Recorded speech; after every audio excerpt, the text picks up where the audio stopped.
So, welcome to the latest episode of No Appointment Necessary. Today, we've got Rhys from Carter and George. We've had actually a good few number of requests to have him on because Carter and George are. Someone described him as the Trump of the physio world. He wants a Trump Tower in every city. So Carter and George are definitely making names for themselves in terms of expansion and scaling, and I think that'll be really interesting to get into. We're going to break this into two parts of this podcast. The first part is going to be the origins piece, where we're going to talk about how it all started and so on, and then we're going to go on to all the fun stuff where he spends everybody's money, and we'll talk about that. But first of all, Rhys, welcome. Give us a quick introduction to yourself, and we'll go from there. Thanks, Michael. I'll push back on the Trump. I'd like to not be associated with that description, but no, I'm Rhys. I'm the co-founder and managing director, if you like, of Carter and George. I'm a physio. I graduated from Cardiff back in 2012, and yeah, I've kind of worked in private practice or sport most of my career to date. We set up Carter and George in 2018. My co-founder Jamie is far more interesting for those that know anything about us. He is the former England rugby captain, current England rugby player, Jamie George. We've been good friends for 25 years. We went to school together, and we set up Carter and George. Really, I was working out in Dubai in kind of a combination between private practice and in golf and motorsport and a few bits and pieces, and kind of was getting bored of the Middle East, like a lot of people do, and decided that I was going to set my own place up. Jamie was currently injured when he was coming out to visit me just before the Lions tour to New Zealand back then. And yeah, we just had, like all good ideas, we had a few drinks and brainstormed over, what you could do in terms of producing a practice that kind of replicated the stuff that he was doing in elite sport and the type of healthcare experience they got.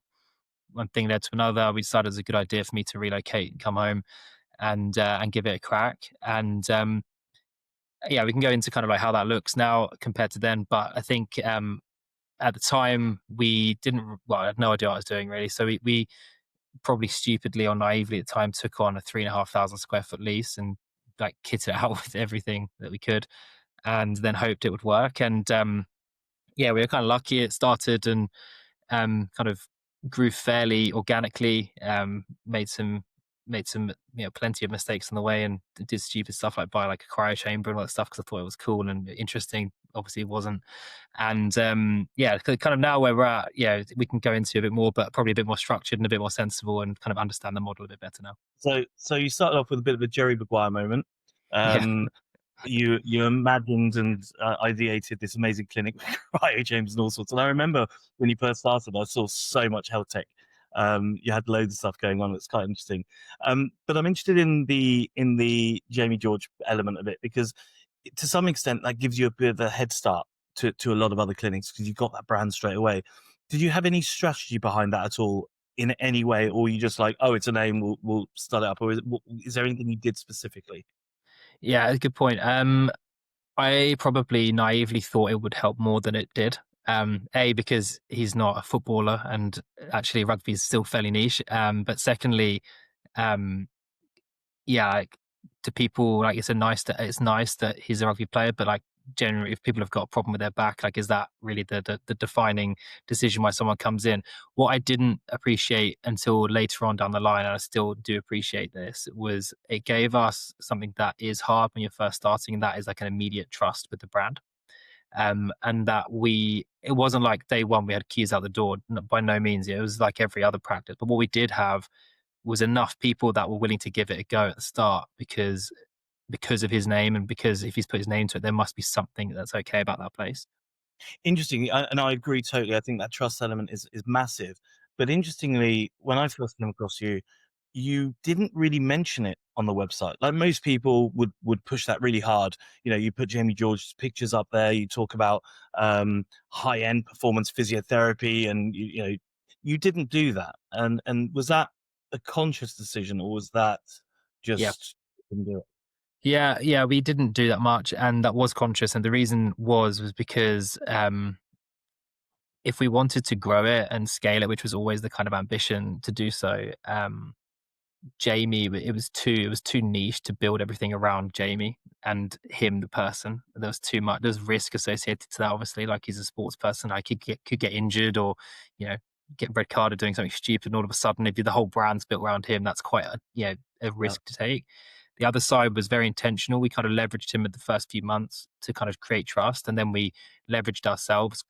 And the reason we were trying to do that was trying to create a brand that people wanted to come and see us for us, and it was socially proofed by Jamie being involved rather than the other way around. I remember first speaking to you a long time ago, and I think at the time you were coming up with an idea of doing some kind of strength and conditioning class or something led by Jamie or something. Did that ever work out? Is that something you ever ended up doing? Yeah, we did. We did it as a kind of like a few niche one-off events to see what would happen. Unsurprisingly, they were popular, but also unsurprisingly, they were like popular with people that turned up in full Saracens kit with like autograph books and stuff. So they weren't probably like a sustainable model. I'm pretty sure if I asked him right now to do a strength and conditioning class to our patients, he'd say no as well. So it probably wasn't a very long term for you, but it helped at the start maybe. Um, Something I want to explore is you are very different from your average clinic owner, and I say that with a lot of love because I love clinic owners, but they are not the most commercial people. They are not always the most people that are really interested in the marketing side of things, and certainly not in data. And I know from working with you that the data is incredibly important to you. And so, first of all, what was it like moving from physio to physio business owner? Because you did make mistakes where you spent way too much money on silly stuff. But what was that like? And did you have any help, or was this all self-taught, or where did all of that come from? Yeah, I mean, I was super lucky. I grew up in I suppose, an entrepreneurial family. My old man, yeah, kind of built and ran businesses, so I've kind of always been around it until I set my own business up. I'd like adamantly didn't want to do anything that he did. I used to hate everything about what he did.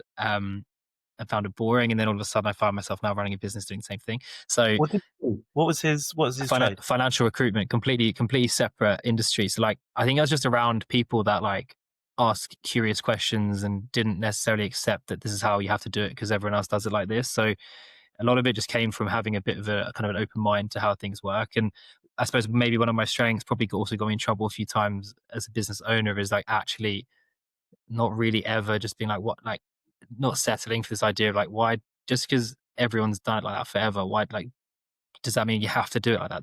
Didn't have to do it like that. And so, yeah, it's kind of about. I mean, how it happened, or like how did I make the transition? Um, I think when I first started Carter and George, I really genuinely thought I would be a physio forever and would practice with patients forever, and I would just hire a team that could help, and I'd still be seeing 50 people a week forever, and I Yeah. loved it.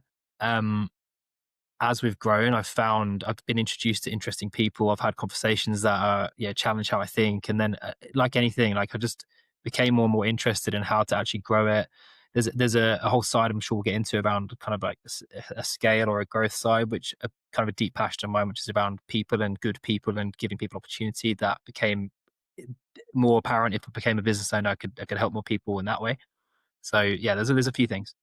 But in terms of the data and the analytics, I'm sure that wasn't something that you had early on as a physio. So how did that all happen? Yeah, it's a good question. I think like nowadays, like practice software helps. Like you get a lot of data if you want to look at it, and a lot of it was well, Well, let me stop you there. There's a big difference between having access to data and acting on that data. So most clinics have got Google Analytics, right? And we talked about this before. Everyone's got Google Analytics. I don't know very many that actually will look at that and then make decisions upon it, or they'll look at their churn rate or the turnover rate or whatever it might be, or they're not making decisions on that. I imagine you're looking at all sorts of things, occupancy and you are acting on all of those things. How did that happen? Because that can't be just a magical. Oh, I'm going to do this, or maybe it was. no, I think early on, like there was I did looking at data and kind of like challenging why certain things like I don't know, for example, client visit average or session average, whatever they call it on some of the platforms. Like looking at that, I was like, And it's quite weird. That's a bit higher or a bit lower than I thought. And then you'd be like, that's super interesting. If you break that down by like shoulder versus back, that's also really interesting. Why is it much higher for that condition versus that condition? Then the real magic happen when you start pinning to be like, okay, that number is that, but what behaviors actually drive that number? And then you can be like, okay, so if I do this differently, that number actually goes up. Now, what's interesting is in most cases, which is why I love the industry, is that that number going up, let's say in a session average, for example, is usually directly correlated to better clinical outcomes and better patient care. So, Yeah. like, you're not selling something that's, that is immoral. You're selling like the better care you get, the better those numbers tend to look anyway. And then I think I found it super interesting that you could just find a number, find the behaviors that drove a number, change how you Yeah. interacted or behaved, both from like a care delivery perspective, but also from marketing and yeah. We look at phrases on websites, or you look at there's all sorts of stuff you can jump into. But like I found it interesting. You could correlate data to behaviors, and I think particularly clinically, behaviors are what people are actually interested in. Yeah, and I think it's interesting because it's kind of like rehab in some ways, right? When you're working with a patient, test, retest, you see what's working, what's not. But that doesn't often translate to a clinic owner when it comes to business. Most clinic owners, if you ask them what their net profit is, they don't know. If I ask you what yours is, you know it today Yeah. and probably what it's going to be tomorrow and what it's going to be in 6 months. And so I think it's super interesting. I think that's really allowed you as well to do what you've done, because without that kind of control, I don't think you can ever scale a business properly. Um, you might be able to if you're very, very lucky, but generally you've got to have a good control over those numbers. You've got to have a good accountant, which I always say to people who pay their accountant 500 quid a year and expect miracles. Like, no, you need someone who's going to help you do all the, really understand the business and so on. I will want to touch on it's what everyone's talking about at the moment, which is transitioning from clinician into business owner. I think often it's a terrible idea, particularly at the stage of business that they're at. I think there are so many gurus out there pushing everyone must be a business owner and focus on the business rather than treating patients. Of course, they forget that if they're doing 70% of the turnover, you can't just hire two new physios and hope that it fucking works. It's Yeah. ridiculous. So, and I spoke to someone else about this actually, and I don't think it's as simple as one day waking up but saying, I'm going to be a business owner now. What is that transition like? What did you have to do? How long did it take? And one other thing I want to sort of put in there is it's very easy for a company like ours to go, oh, I'm going to focus on something else because we've got the margins just to hire someone. But clinics do not have the margins to put a leadership team in place, or two practice managers, or whatever the case may be. So how did you do it? What was the time frame? What advice would you give people who do want to go from clinician to business owner? Yeah, there's a lot there. I mean, I'd start with like a very, very fundamental question that is like, what is the point in like what you actually want to do? Because if you love being a physio and growing a business is not what you want to do, then like you don't have to do that. You know, you really don't. Like, it was a passion of mine for many reasons that we can touch on about why I wanted to, but that was an active choice I made. It wasn't because we randomly grew because I don't know, we were busy. Like, I actively chose to do that.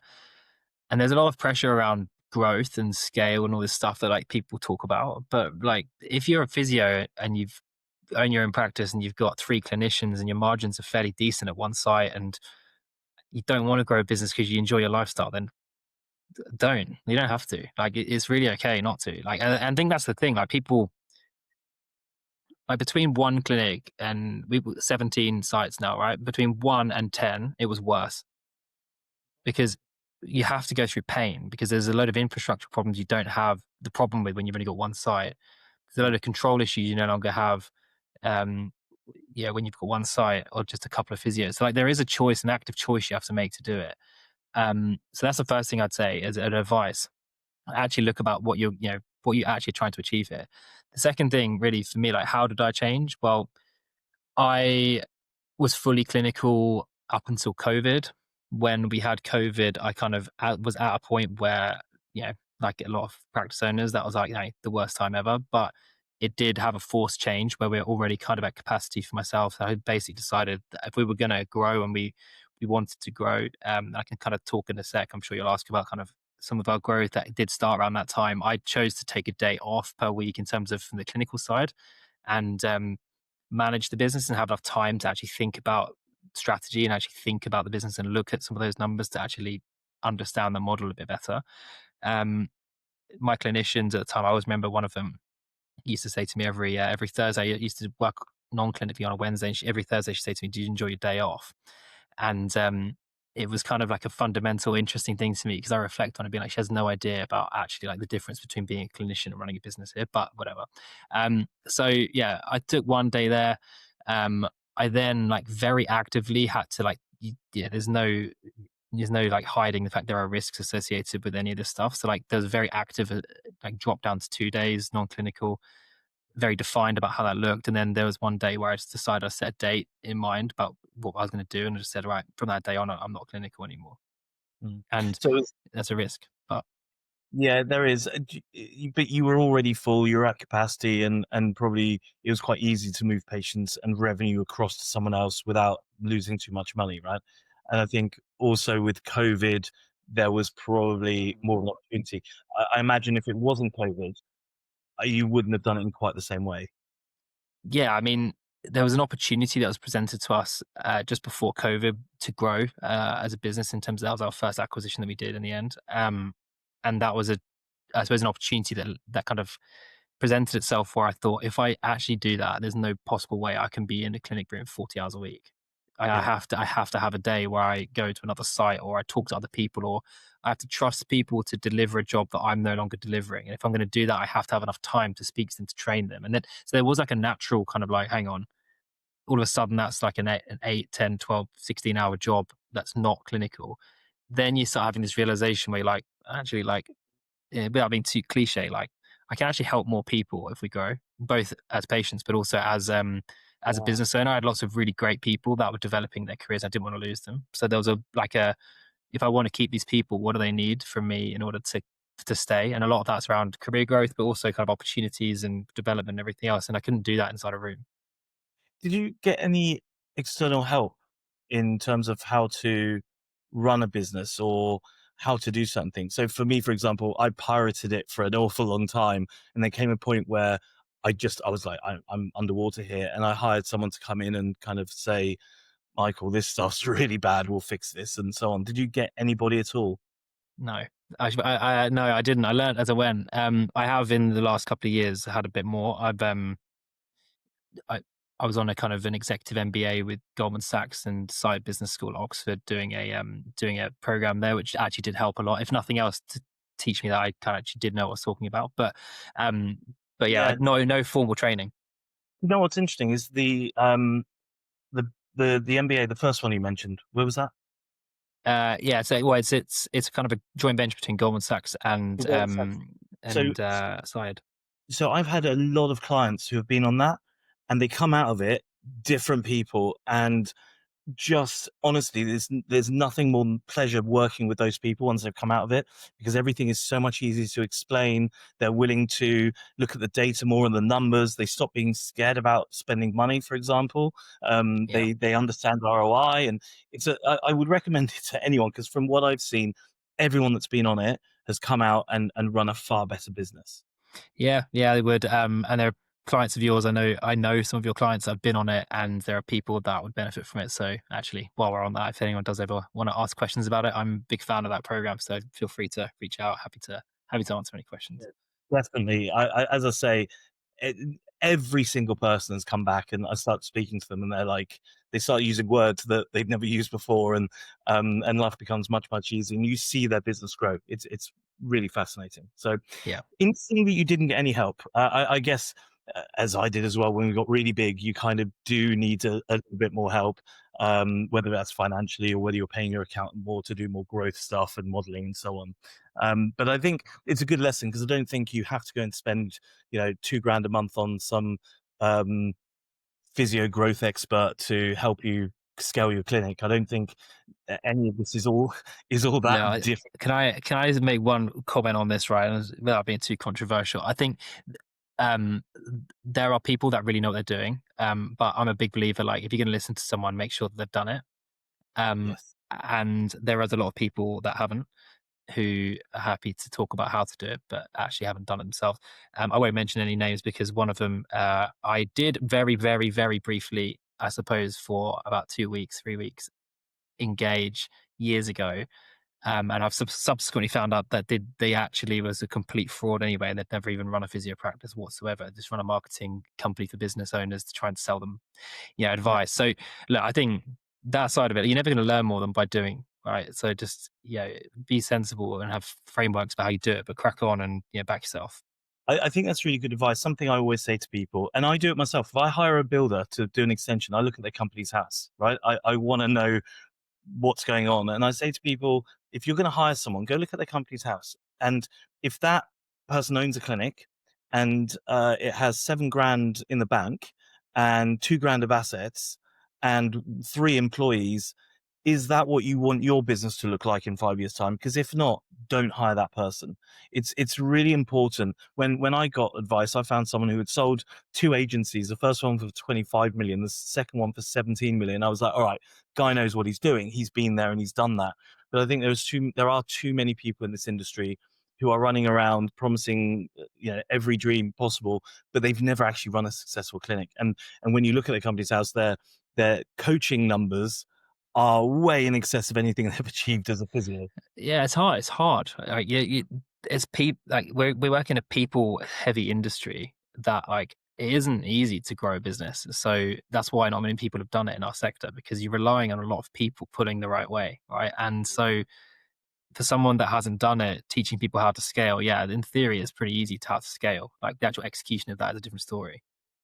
What I will say though is I do want to point out that there are those people who need help mentally. And I don't think you necessarily have to have run the best business in the world ever.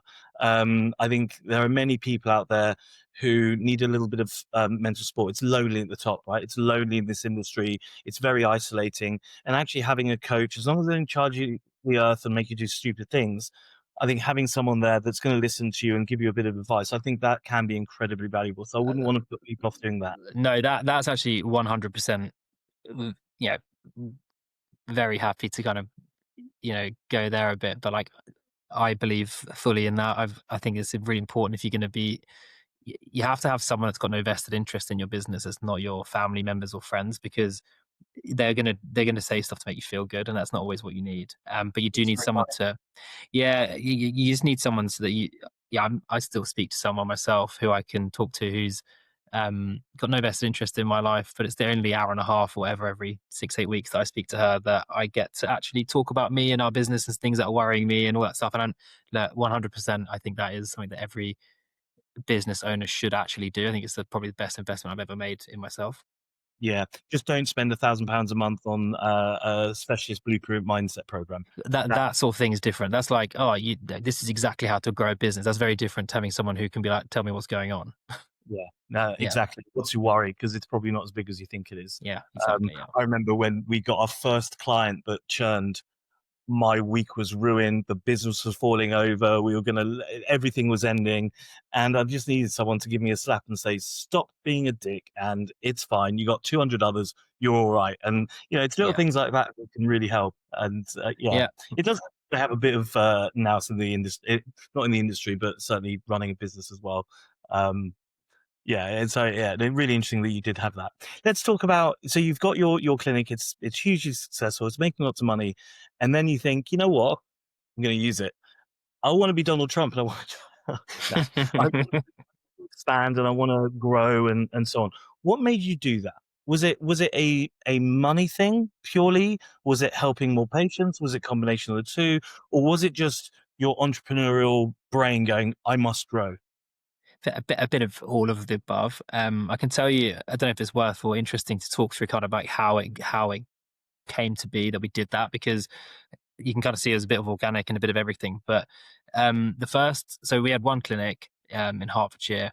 That was our baby, our first one. That's the one I worked clinically at. Literally the day before COVID, I had a patient who was a physio, respiratory physio, and we were talking about, I was saying, yeah, suddenly life's looking pretty decent for you because you're about to just be absolutely inundated with work while everyone else has to stop. Whereas we're going to have to give the keys back. And she was like, oh, yeah, I've got a friend down the road, half an hour away. she's got practice. I think she is literally going to get the keys back. And I thought, oh, such a shame. I said, we're like literally just, this is going to be our best ever month, but then we're going to have to shut. Yeah, it's a shame to like shut it down.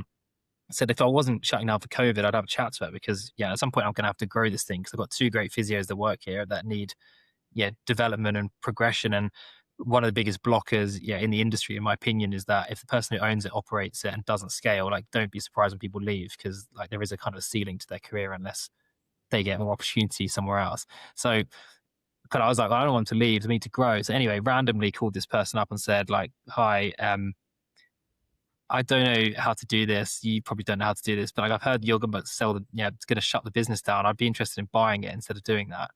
And she said, yeah, well, yeah, I'm interested in that too because it's either I shut it down or you know, or I sell it. And I said, well, how much do you want for it? And it was literally like as blasé as that. She gave me a number. I was like, that actually sounds fairly reasonable. I don't really, I've never seen her accounts or anything. I've got no idea. And so we went through this like very blind leading the blind process where we got lawyers involved and got absolutely rinsed there because I didn't know what I was talking about at the time. And then basically kind of ended up buying this business right in the middle of COVID, as in like we completed on the 1st of October 2020. So then I had the second business. Then I hired my now operations director, Chris, who's unbelievable, and got Chris in to run that practice for me. That's when I was like, okay, if I'm going to mentor Chris to run that practice how I want to run it, I do kind of need to have a day off a week. So let me just step in there. So you buy the clinic, which doesn't matter what the number is, but it's a number, and then you hire an operations director. How are you paying for that? Well, that was no, sorry. So he's now operations director because he understands the model better than I do. But he actually he's a physio. His background was in sport, decent pedigree, good bloke. Kind of hired him as a, I suppose what I would now coin in our business as like a lead physio of that practice. Okay. So he carried on as a physio. He grew that, yeah, alongside me. We kind of grew that practice. It worked really well. Now we had like 5 or 6 physios that needed progression. We were at capacity at both sites. About 2 years after that, we decided to open a third practice. That one was purely out of like, we're going to lose a couple of good people here. It's organic. We opened that one from scratch. Got to 3 sites. Did okay there. Probably wasn't as quick as I wanted it, but it was fine. And then realized that 3 practices actually there was no point because we it was more expensive to run it and the margins were less because you needed a bit. Then I did have to bring in operations manager and like you got people in accounts and you've got like a lot of non-billing overheads like receptionists and all this sort of stuff. So then I was like, well, we either need to get smaller again or get bigger again, but I have no idea how to get bigger again. Properly. So then what we did was I spoke to a friend of mine who has scaled an IT comms business, completely different sector, obviously, but asked him how he did it. And he said, I'd go and hire a good finance director. And I was like, okay, I'd have no idea what a finance director is going to do, but fine. So I ended up exploring that idea. Spoke to Jamie. We were like, if we're going to do it, we need to do it properly. So I spoke to a finance, I interviewed a few different people, met our current finance director, Andrew, who's a chartered accountant. He kind of modeled out how it would look. And basically, it was pretty obvious that we needed to get to like 10 before it made sense. So a lot of the steep growth was because actually, if you're going to grow it, you need to actually properly grow it rather than kind of, you know, grow it slowly. So then all of a sudden, we found ourselves buying and scaling very quickly with like a decent infrastructure. Got to 10. And then it was a case of like, now you've got a big problem. Like my big passion really is around like good people that I want to create opportunity that they create. The industry, I don't think is brilliant at creating amazing opportunities for people to progress. I think it's quite like jumpy, and you see that with staff attrition rates across the sector. You have like, you know, I'm a physio in this practice. I do it for 2 years. Then that clinic over there is offering, I don't know, free lunch on a Friday. So I'm just going to go and work over there now because whatever. They do that for a year. Go, oh, actually, it's a bit shit as well. I'm going to go and work for that person because you'll pay for my acupuncture course or whatever. So they Yeah. jump around for shit reasons. So I was like, how can I get people to stay and actually properly engage people in an actual proper career? And a lot of that is, you know, physios really, I've spent a lot of time doing this. If you really ask them like what motivates them or what do they actually want out of their career, they can say bonuses and money and stuff, but it's actually secondary. The thing they want is to feel like they're being valued as a clinician, that they're getting decent, proper career development, and they actually feel like they're contributing something. And so a lot of the growth came from suddenly as we got bigger, I had more people that needed that. And then you keep growing, and then you kind of get addicted to it, and then you find it fun, and then like just kind of carries on. So there was a bit of a everything to it, really. There's a couple of really interesting points there. First is the growth came from a need at both times. First, the need was I want to keep my best physios and I want to help grow talent. And then the second one was the need of reducing the cost base or centralizing costs a bit more and being able to scale and making things cheaper. The It's a really interesting thing that the point that you made about physios and nutrition and what they really want, because I think most clinic owners, they are always told, I want more money, because that's the only way they know, the physios know how to kind of communicate what they think they want. And it rarely is. I always say this, it rarely is. It's normally about other things.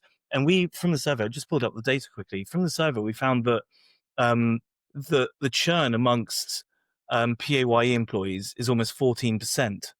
And actually contractors is less, for obvious reasons. But Yeah, you know, yeah. what a high churn rate. And for multidisciplinary, it's almost 19-20%. And that's something that really surprises me, because I think a lot of clinics forget the cultural piece, making clinic a joy to work for. Some of the non-financial benefit stuff that you can do with people, whether that's training, whatever else.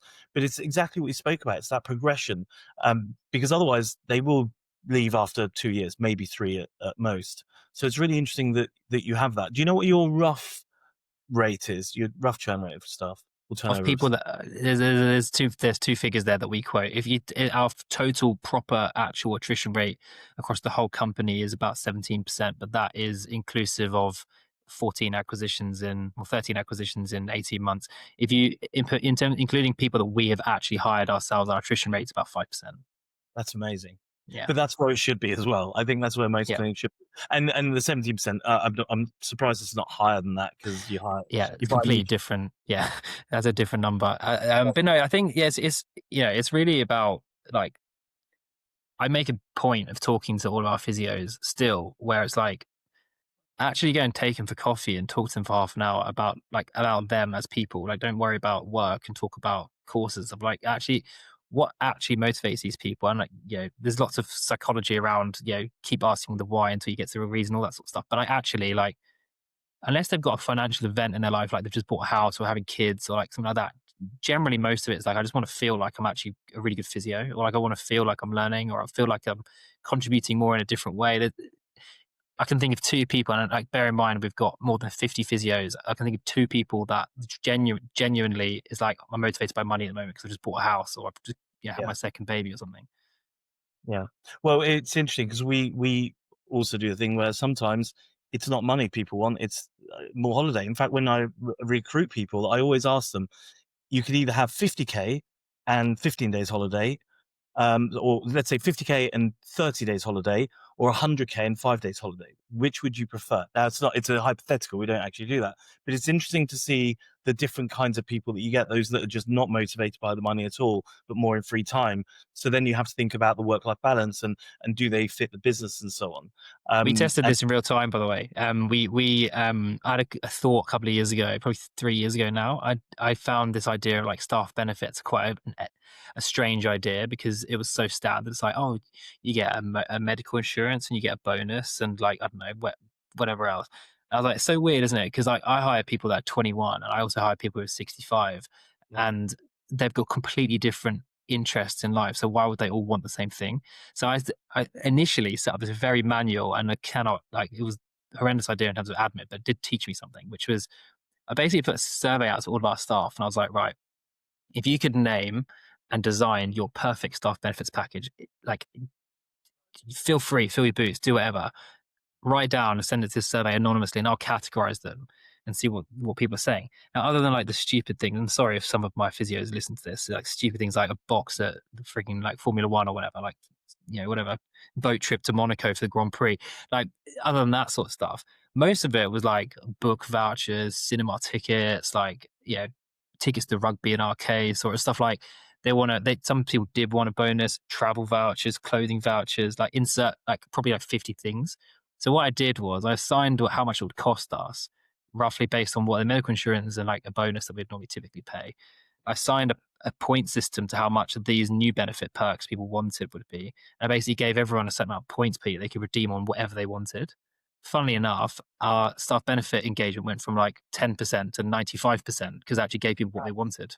Amazing. I'm gonna go and do that. Seriously, after this, I'm gonna go suggest that and that we do that because you're absolutely right. We already do a few little things, like we'll do a delivery Thursday where if everyone's feeling a bit stressed or it's been a really good week, everyone gets a 20 quid delivery voucher. We also do bonuses of vouchers because for tax reasons, you can get some money off. We also do holidays. So last year we went to Ibiza. Next year we're going to Alicante. So we take the whole team to a big expensive villa. We'll do Center Parks, and we know that people love that, and it's great to get people together and just get pissed and have some fun. Physios don't really get spoiled, right? I mean, Yeah. most of your audience here will be private side more than NHS side, but like I'm sure everyone listening knows that you go to like your Christmas party in NHS, you get taken to the local curry house, and like your owner's like, I'll get the first drink, but everyone covers their own sort of food stuff. So I mean, I don't really buy it. Yeah, we've just done. You have to do something mad, but like, we just did an event on Friday in London for our kind of South team, if you like, and yeah, 50 people turn up. We just did pub quiz. We put food on and drinks on. You got to spoil them, make them feel special because like without them, you haven't really got anything. So like you just look after your people really well, and Yeah. it's something. One of the lessons that Jamie would quote this a lot. I think if you talk to Jamie about why the Saracens have such a strong team for such a long time and how did they retain players, he'd always say that when he first signed for Saracens, there was always on the wall. It was like, if you work unbelievably hard, I will look after you guys unbelievably well. And we've kind of Mm. carried that a little bit into what we do. Like we do have high expectations and we do push our physios to be good, but I will look after them. And you know what? They go to war for you. It's something I discovered quite early on was that if you treat people really well, then you can ask anything of them, and they will invest in the business as much. Maybe not quite as much as you do, but certainly more than they otherwise would. And I can't go into too many specifics, but if someone has a personal problem that costs a lot of money, tens of, let's say, £10,000 into personal problem of some sort, whatever that might be, we'll give them money. We'll look after them. Or if someone's boiler breaks and they can't afford to fix it, don't worry about it. Just ask us. We'll look after it. Now I know lots of clinics don't have the money. Just start throwing money around. It's not like it happens every day, but you find that when you really look after people in that way, that you get so much back. And they do answer the phone at 8 p.m. when you've got a question for them, or they do come to work at 12 on a Friday, 12 a.m. on a Friday when there's an emergency, and they don't mind and they're happy to do it. And look, and it doesn't have to be expensive, because like some of the stuff we're offering are like, yeah, you give someone a 200 quid voucher at the end of the year to spend on their favorite shop. They're like buzzing because they don't really want medical insurance. They're like Yeah. 21. They want to go out with their mates, whatever. So That's a like, really good point. That's a really good point because we do the standard vitality insurance, but and we pay 100% of it. So it's a good point. Maybe they all want to spend it differently. I there's will a be. there's a really cool website, and I don't. This is like a plug. I feel like a professional here. We don't. There is no plug here whatsoever, but we use them now because that was not a scalable model. I had like this mad spreadsheet where I had like 50 tabs and everyone was redeeming different stuff. But we use a company now called Heka, Heka. They're an online platform which allow you to load money into an account on a monthly basis, however much you want to, and your employees can redeem it for whatever they want. Oh, fantastic. We have everyone on Monzo Teams, and they get a certain amount of money, and we just get them to buy the vouchers. Because the vouchers also have to be under, I think for tax Yeah, reasons, under 50 quid, I think, or 20 something like that. quid. Yeah. Yeah, Um, the Heek is pretty good. It's like you stick it in there. You can go. I don't know. People buy supplements with it. People do the gym memberships, Whoop bands, cooking classes. Plants, anything, whatever. yeah. I quite enjoyed seeing on Monzo, you see the account like 50 quid vouchers coming out, and you're like, oh, you spent it on that, did you? Interesting. Love, love honey. Okay, all right, we got Yeah, this. exactly. Yeah. No comment. No comment. Comment. Cool. Okay, so let's talk about I guess now part two, which is you've got your main clinic, you started growing, you've started building essentially a bit of an empire. Let's call it that. In terms of and this is more of an interesting thing to me, maybe not to the audience, but I'm really interested in, and that's unit economics. So it's making sure that one site isn't subsidizing the other. How are you controlling that? Yeah, it's not as easy as it might sound. I suppose we have three phases that we categorize our clinics into. We have kind of like our kind of high performance clinics. We have our growing clinics. And we have our clinics that need sorting out. Um, Okay. and we just make sure that the blend between those three phases, if you like, are sensible, so that the top performing clinics, we have a top heavy focus on making sure that they are actually able to not bail out, but we're not going to run out of cash basically while we have too many clinics that are underperforming. Yeah. Okay. And talk of which, I think we spoke at Therapy Expo, and you said one of the biggest questions people always ask is how do you fund it? Yeah. Let's tackle that one. So how have you funded it? How have you funded everything? Because I believe there's no external funding at all. Well, half of that's true. I mean, we are not backed by anyone in terms of we have got no investors, we've got no big fund sat behind us that keep throwing money at it. I love it because it gives us complete flexibility to do things how we want to do it. I don't have to answer to anyone. If we want to change something or do something, I just do it. And that is quite freeing. We Mm. took on a bit of debt last year from a lender, a bank, just to bridge a bit of finance, really, because we did quite, for those that didn't uh, don't know kind of who we are or anything, like, we grew from 3 sites in January 2024 to 17 sites now in December 25. So we grew very quickly. A lot of that's been through acquisition, which is fairly kind of capital heavy. So we just borrowed a bit of cash just to make sure we didn't run out of money. But that's a debt repayment. That's You fine. said you used the word bridge, and that always makes me really nervous. We're not talking a bridging loan, are we? No, no. This was like it's just a normal loan that anyone can access from their bank. That they lend us some money that we repay back. We repay every month at a normal interest rate, and it was used to finance growth, I suppose, more than to um, Sure. sit in a back in the bank account to Yeah. No, it cover makes expenses. total sense. I just know that there's a few bridging companies running around the MSK sector at the moment. Um, don't get a bridging loan unless you've got the money in your pocket to pay it off straight away. Don't ever get a bridging loan because I know people in this industry have taken some, and I don't want it to be like Rhys from Carter and George grew his business through Yeah, bridging. no, don't do that. No, it was Don't. uh, it was very much a normal loan that anyone listening can ring their bank up and ask for some money. That's one of those. Good. Okay, so loan for growth, which is, but again, no outside money, which is really interesting because that's not the model, as far as I know, for anybody else. Certainly at your scale and your size, anyway. But out of interest, what do you think about the state of the market and the amount of acquisitions going on, and particularly as well about the multiples that are being thrown around right now? Because some of them are absolutely insane. And I think and tell me if you think I'm right. I think there are so few clinics out there that are actually really good and people really, really want. That means there's such a high amount of competition, which means those multiples automatically go up a little bit. I mean, I know Yeah, one clinic turning over 100K, 100K EBIT that was offered 7 times as a multiple, which is mind blowing. I know yeah. you want to Not throw up. that wasn't us. No, it So wasn't. Well, that's happening, and also just on that, again from the data from the practice barometer, which we'll release fully soon, um, we found that only about 12% of clinics are looking to sell in the next 3 years, which is really interesting, and not a surprise actually. Which means there's very few clinics that are really actively looking to sell, which again I think drives the multiples up. So there's that question. And sorry, a follow-up question to that is, do you think over time that the multiples that people are currently paying is sustainable? yeah, good question. All that's a good question. What do I think about the amount of acquisitions going on? I think it's good. I think it shows that there's interest and strength in the sector. Um, Yep. People that have got no interest in the sector wouldn't be throwing money at a sector unless they were going to get money back. So, they don't do it because it's a nice thing to do. These companies that are investment companies that are coming in, I actually don't really mind. Like, I know people get freaked out by all these big guys with deep pockets coming in and entering the sector. It happened in dental, it happened in veterinary, it's happened in accounting firms, it's currently happening on air conditioning companies. Like, it happens right in sectors that people can see a good return. And the reason there's a good return is because there's a market demand. So, like, I actually think these people are, yeah, certainly much bigger, deeper pockets than most people in the MSK sector. They spend a lot of time analyzing this stuff, and if those guys are coming in thinking it's a good idea, I think most of us feel comforted by that fact rather than threatened by it. I agree on that. That's definitely true.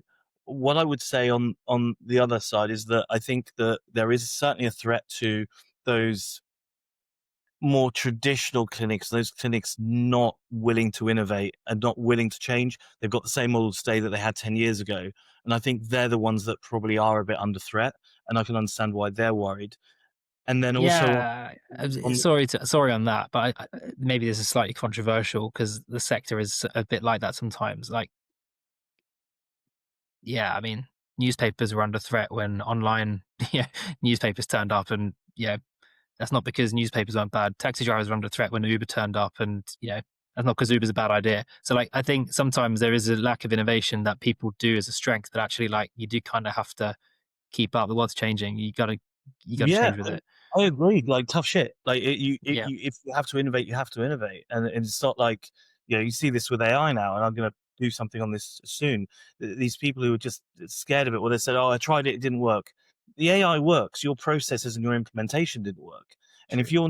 you're not moving with the times, you're going to be left behind. You won't be competitive. You won't be productive. You're still that person who says, "I don't want to use a computer because it's more expensive than a pen and paper." Yeah, but you're thinking and forgetting about the productivity gain and the time that's freed up by using the computer, right?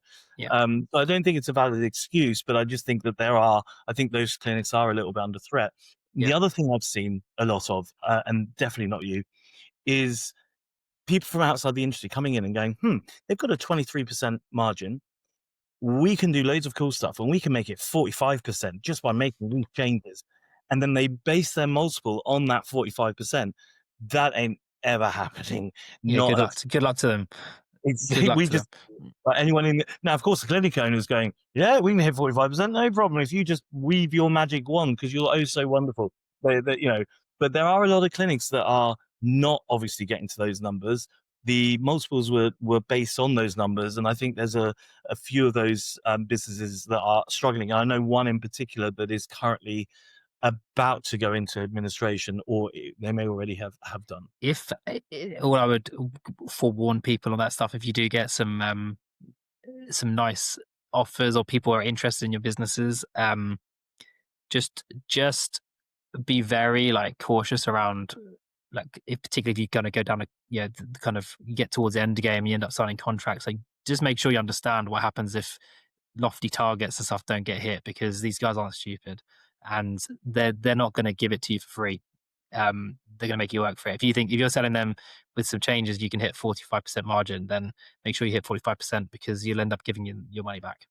Um, And the same goes in the same way as you've got a one bed flat in York, and Foxtons comes along and says it's worth 600 grand. It's not. Don't listen to them. Be realistic with what you think you can get, because there's always a sting in the tail when someone starts offering those kind of higher numbers.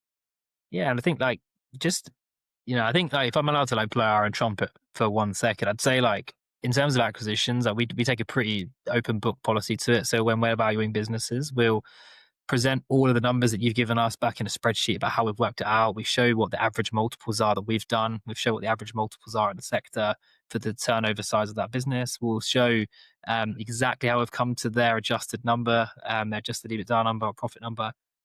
And we put an offer that's in line with that. And because of that transparency, we've never not executed on any deal that we've offered.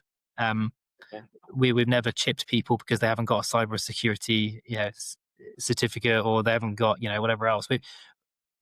Sometimes the nice big shiny number can be blinding, but actually, um, we've never not executed once we've reached kind of heads of term stage. I think it's also useful not only that you're in industry, but you've completed on a lot of clinics, because like you, now I wasn't buying a business, but I was selling a business completely blind, never done it before, and was rinsed by about 150 grand for lawyers. Um, an actual number. I don't want to be mean to them, because they really did help. But I think the fact that you've done it multiple times, you know what it looks like. I'm sure everything is templated now. You've got your calculations, you've got your formulas, and there's no kind of guesswork anymore, right? No, You can be very upfront with a clinic and say, look, this is where our numbers are. This is where yours get to. We are not going outside of that. We're not going to muck around here. We're not going to negotiate and give you a lower price, then go up. We're not going to do any of that bullshit. We're just going to do this in a really open way. it's the And best I way. think that, yeah, I think so. I remember chatting to Ben just not so long ago, and I said, "Did you have any reservations about buying HMDG?" And he said, "Yes, you." I was like, "Christ, why? I would say the wrong thing on a fucking podcast." And he said, "No." because every time you asked me a question, I told him the answer truthfully, and I even gave up more information. I was like, there might be this potential legal issue, and he said he gave it to his solicitors. This is like, why is he even mentioning this? This is really strange that someone would offer all of this information. I just thought, you know what, best way is be really honest, open everything up, and don't hide stuff because the warranties are going to get you in the end I was anyway, going to right? say, I was going to say, there's a disclosure part for those that haven't bought a business. There'll be a disclosure part, the last thing you sign, which says if you haven't told me anything and I find out about it, I'm going to come after you. So you're gonna have to say it anyway. Exactly. But I think it's a really nice thing to have everything done really clearly, not have any sort of stumbling blocks and things coming up at the last minute where suddenly there's something to sign. And I think that's really good. And that's one of the reasons. And don't want to get into this too much actually, if at all. But one of the reasons, because there are advantages to brokers, there certainly are. But one of the reasons why selling direct to a business is often the best way. You take out a middleman that can often, or woman, who can often cause quite a few issues during a sale. Um, and sometimes give bad advice. And I know there's one major broker. I'm not talking about him necessarily. I don't want to do anyone down or criticize. It's just a general kind of thing, and I may have him on the podcast as well, Josh, if anyone wants to know. But I think it is one of those things where brokers can bring in a lot of problems. Sometimes they are needed, right? I think there are some people saying in the clinic who do need them, but Yeah, most and for transparency on that, we've done both. We've bought people direct, direct buyers who've come to us directly. We've also had, I think we've done two or three through Josh, so maybe more than that actually. So, and actually we've done one through a different broker. I think they have their place for sure. But yeah, it has to be right for the right business. It does, yeah. And I think most of the time you can get some pretty good information from a decent lawyer. Out of interest, when you are, let's say I'm a clinic owner, I'm Alison, for example, I want to see my clinic. You know I'm going to need a lawyer. You know I'm going to need an accountant, and probably not the fella that's doing my accounts currently. You probably need somebody with a bit of due diligence, or we can look at adjustments and so on. Do you give advice on those people? Do you have people that you would recommend? Yeah, we will give people other solicitors that we have and accountants that generally solicitors most people at least have their accountants that can look at it.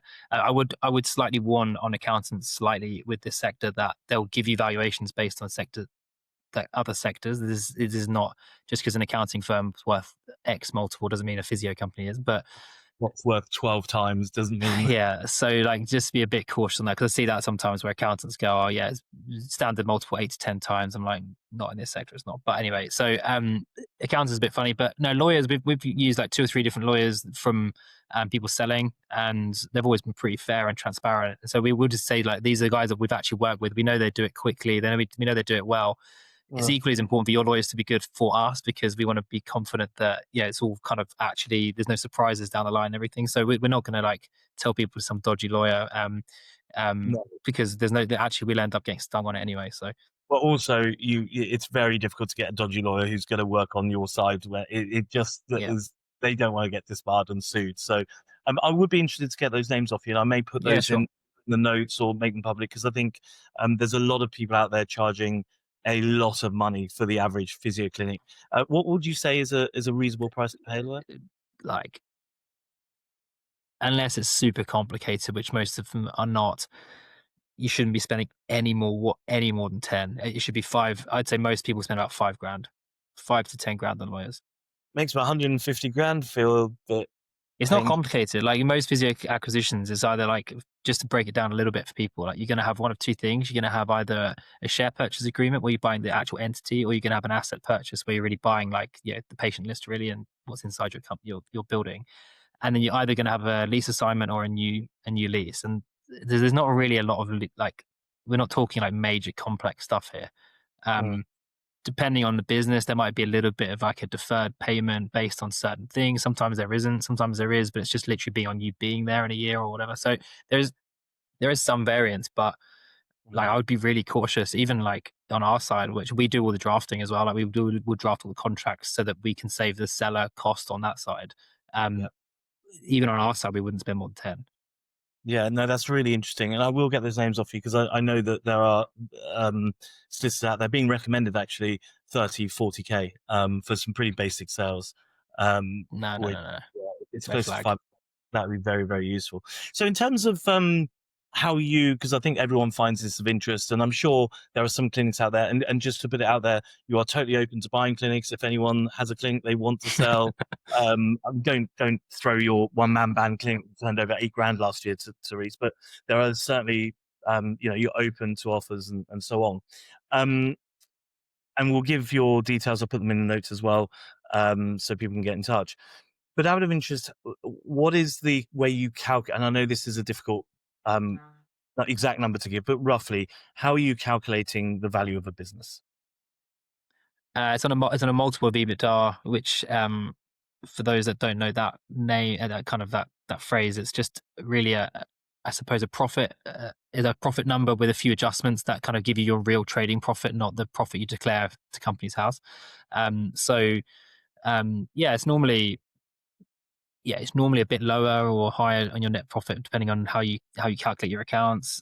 The biggest mistake we see made is that the if the company director or owner is selling and is still practicing, like we will incur that cost, so that salary gets added kind of back in, so your profit will come down. If you got your mate rents you the property and your clinic's super cheap and it's not market rate, we're not going to get that benefit, so that will bring your profit down. So there's a few things like that to consider, but it's we debase it on a multiple of EBITDA, and the multiple that you get is dependent on the turnover of your business, Cool. really. So, Plus so risk, plus risk. If there's a load of risk to it, like you're the main person, that affects it. or your lease has got 6 months left to run on it, Yeah, or whatever the case yeah, may be. So, just to clarify and explain that, um, it's quite a simple calculation when it comes down to it. It's what your profit is after you've paid for everything. What's that profit before tax? And if it's 3 grand per month, then that's 36 grand as an EBITDA. If it's 100 grand a yeah, month, then etc. And things you have to be aware of. Just make sure all costs go through, which includes your wage. That's always an important one. People forget that. But there are things you add back in as well. So if yeah, you it's a one-off cost. Let's say you spent 50 grand on doing up your clinic, you could actually put that back in because it yeah. anything else. There's a few like that, and there's some common ones. Like I don't know, their 16-year-old son also does the social media account for the company, which actually he doesn't, but it's a nice way to put through someone else's on the payroll. Obviously, we don't incur that cost; that gets added back as your profit goes up. I don't know, the clinic gardener for the clinics on the second floor that you've got that actually also cuts the lawn at home, that gets added back.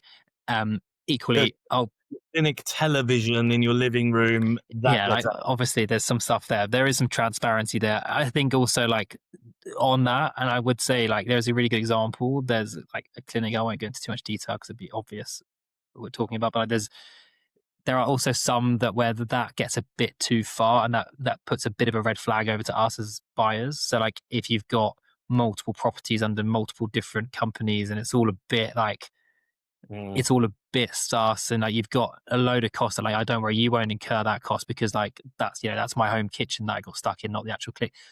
Yeah, technically that goes back on the profit number. There is also a morality issue there where we go, are we dealing with someone here that's actually a little bit like kind of below the line that we don't trust? So be a little bit careful with that stuff. Yeah, I think so. We obviously, like any business owners, we certainly did things in not.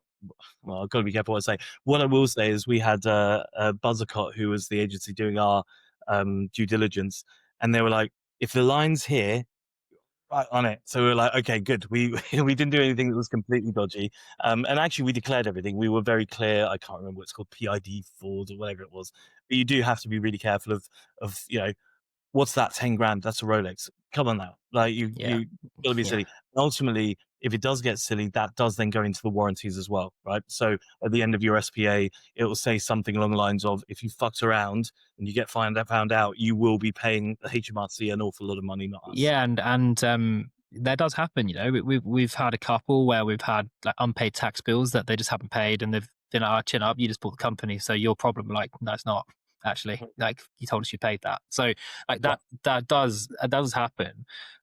Yeah, I just think just don't be stupid. Like, if obviously people can run it however they want. But like if you're going to try and sell it to someone, there is a major, it's such a people heavy industry. So much of this stuff is like, oh great, and we can be as technical as you want to about valuation, but when I look you in the eye and I don't trust you, that's actually quite important. Yeah, I think so. Also, another thing when you're selling a business and some costs you have to take into account. So you've got your solicitor costs, you've got your recruitment costs. Sorry, your accountancy costs. There are some other costs which I was completely unaware of until they popped up, and uh, net working capital is one, which is an interesting one. Another one is making sure that you have paid. That if you sell pre-July when your corporation tax is due, you're paying that corporation tax that is due up until that point. Yeah. Can you explain some of those numbers as well? Yeah, I mean, there's a few other costs that people incur. I think that's probably the big one that you just mentioned there, the corporation tax. That's the one we've had twice where people have not realized that's actually their bill to pay. There are Right. things like subscription costs. I've had a couple where people have like signed up to like 5 years of HR advice that they didn't declare. Um, and then we can't get out of that contract, so we claw that back. Um, or it'll be things like you've signed up to a 3-year phone contract that we can't get out of and we don't want. So that sometimes if that's declared before, there can be like an adjustment made. But if we find that out after, then we claw that back. That's a cost that ends up arising to you. Um, But I don't imagine. Rather, I would imagine that most of that is quite innocent and just shit. I forgot about it, rather than true deception. oh yeah, no, I think certainly in our case, I don't think I've ever seen anyone that's truly done it on Yeah. purpose. It's normally like the corporation tax stuff literally was like someone was like, well, I thought you guys paid that because it's not my company anymore, sort of thing. It's like, yeah, but I See, didn't own it when that was due. So it's that's not, why you yeah. need that's why you need someone, a good accountant or a good solicitor, who's going to walk you through that. Because I didn't have any idea about any of that, but I was very well informed on it, and I knew what my costs were going to be. And that's so important, because otherwise you're in a dream, you're loving life, you've got all this money, and before you know it, you're 200 grand down. Yeah, we've had one case which was very innocent, but like we had a like we paid the first payment, we had a second payment that was coming up, and we had this big Peninsula HR contract that we couldn't get out of, and we tried to get out of and we couldn't. But suddenly it was going to cost us like an extra 8 grand or something to get out of this contract. We already have our own HR software, so now I was paying for two. So we had Mm. to pay the full amount to get out of the contract. Now, as harsh as it sounds, like that's not really my problem. That contract was signed into and not declared. It was just, and it wasn't intentional. It was just accidental. But equally, like the business you're buying is what you think you're buying. If there's things that end up coming down the line that's not what you considered in terms of your valuation, that Yeah. does need to be considered. So we had to claw that back. We came to a bit of a deal about how that worked. But like you do have to kind of that can happen. So like, yeah, it's that's probably why it's really worth having a really good accountant and a lawyer who you trust on this, because for what you pay, yeah. And by the way, I really don't think you need to spend huge amounts. But like, if I have had people who are like, I don't want to have a lawyer because I don't want to. The first company I did, I don't want to have a lawyer because I don't want to have an extra 5K cost or something. Mm. The problem is like, it really like where we advise you do, because I don't want to have to in a year's time come back to you and be like, oh, by the way, um, I know you've already bought that car and you've bought a holiday house, but actually now we've got a problem because I need that money because It's so whatever. important, and even things like, with your deferred payment, for example. When we were doing it, I remember we had an accountant, tax advisor, and CGT was at a different rate, and we knew that CGT was going up. So we were advised to put the entire lot through as part of the consideration, which meant that we were taxed on that current CGT and not the new CGT 2 years down the line or a year down the line. So little bits of advice like that saves you an awful lot of money. So although there's a cost, you will probably most likely save money in the long term. Well, to translate it into healthcare speak, like as in like you probably wouldn't skimp on a decent doctor if you were wanted a good diagnosis. Yeah, you probably would be willing to pay for good advice. I think if you're selling a business, you got to treat it the same way. Like, don't I'm not saying spend 40 grand or whatever you said. People are having quotes, so that is a bit stupid. But like between 5 and 10 grand for like a half decent lawyer and a half decent accountant who will ask you questions and actually like push back on some of the stuff that we might ask or push, yeah, or whatever. Like you do need someone to stick up for you, because ultimately, if you don't, we have had it. I'm not saying it's common, but we have had it where lawyers have people have tried to skimp on it, and then we find something out that's innocent that ends up costing that person money again. And the thing is, this is your baby. you've worked on it for such a long time most of the time, and you're finally getting that financial freedom, and there's nothing worse, I think, than finding out down the line that you haven't quite got the money that you wanted, and particularly if it's significant money, it hurts. I think sometimes there are people that wouldn't have sold their business if they knew that they were going to be down 20% or 10% or whatever. So it really does make a Uh, huge amount of sense. can I just add to that and also just pivot on that point slightly? But you made a point about like they probably wouldn't have sold it. The I really think that's worth mentioning because when you are thinking about selling your business, you really, really have to understand and be confident that's really what you want to do. Because there is also something that we've seen a few times where people sell it and it's done, and then all of a sudden there's this kind of like, oh, but don't change the color of that wall, and but that person, actually they are really good. You might not think they're good, but they are good, and because I own the business before, I know they're good.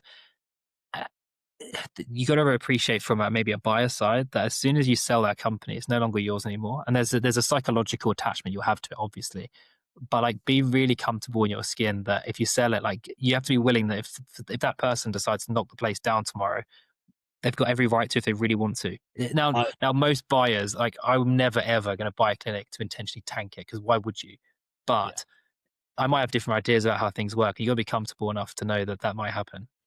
Yeah, and that happened to us, and I remember about 3 days later, Ben had done something, it wasn't anything major, and Hannah was like, "Oh my god, look what he's doing." I'm like, "Hannah, if we sold our car and they wanted to paint it fucking pink, they're allowed to paint it pink."